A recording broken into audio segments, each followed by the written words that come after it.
is what captures now the attention. So what Paul talks about here, it is the nature of the believers or the Christian.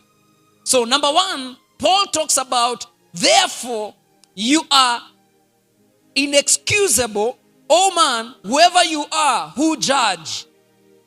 For in whatever you judge another, you condemn yourself. For you who judge, practice the same things. And I was trying just to look at it. How do we judge as Christians? How do we judge as the people of God? And I can just challenge all of us. You know, it is easy for one to say, I'm not a judge. I've never judged. But I guarantee you, we all judge at some point. We all judge at some point. And for us, the believers, we tend to look onto the obvious sinner. When I talk of the obvious sinner, please have a picture of that drunkard. Have a picture of that prostitute. Have a picture of that guy who never appears to church. Of that person who never talks about God. You know, they openly do whatever they like. So when it comes to the church setup, we don't get to do the obvious sin.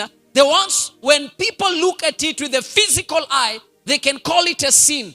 But we tend to sin in ways that are not visible to the physical eye. So at the end of the day, in as much as we have an obvious sinner, we have a sinner whose deeds are not as obvious as the other one.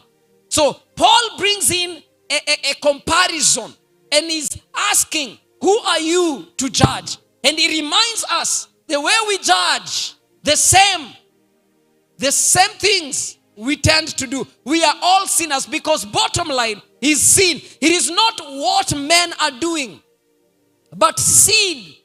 Because all of them, they are narrowed down to a sin.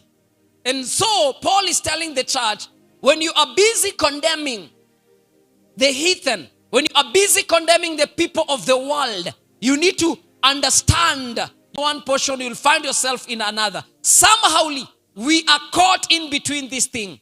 And now Paul reminds us, in as much as we are quick to judge the one who is immoral, and we can see it, the one who worships idol, and we can see it, the more we are quick to judge this individual, we ought to ask unrighteousness, sexual immorality, wickedness, covetousness, maliciousness, full of envy, murder, strife, deceit, evil-mindedness. They are whisperers. And all these things, we find a space where we as victim, we as Christians are victim.